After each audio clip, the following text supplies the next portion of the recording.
To make a transfer with carbon paper, you will start by laying down your final paper and then putting your image over top. Feel free to trim it if you need to allow it to fit better. And then I like to just take a piece of masking tape and tape it down into place so it doesn't move. And then I'm going to take the carbon paper, and just so you know, the carbon is on the dark side. So place the dark side down on your final paper. And then I like to take a second piece of masking tape just to seal that so it doesn't move around as I'm doing a transfer. And then I take my stylus tool, but you could also use a pencil or a pen, and I'm going to just outline, and by pushing in with the stylus, it causes the carbon paper to transfer to my final paper.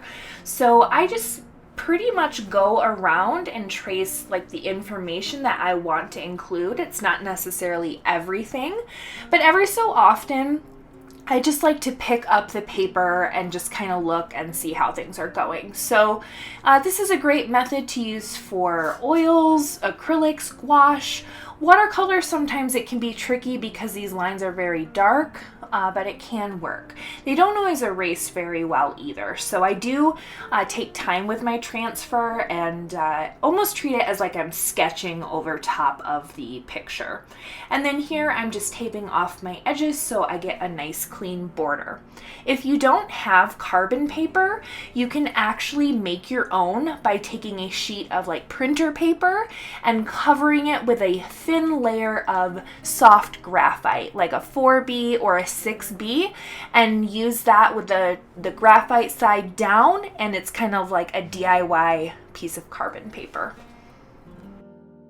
And then I'm just using my pencil here to fill in a few lines that I didn't end up transferring. So you can also sketch in addition to transferring, but especially when your focus is the painting, sometimes it's nice to just transfer so you can move along.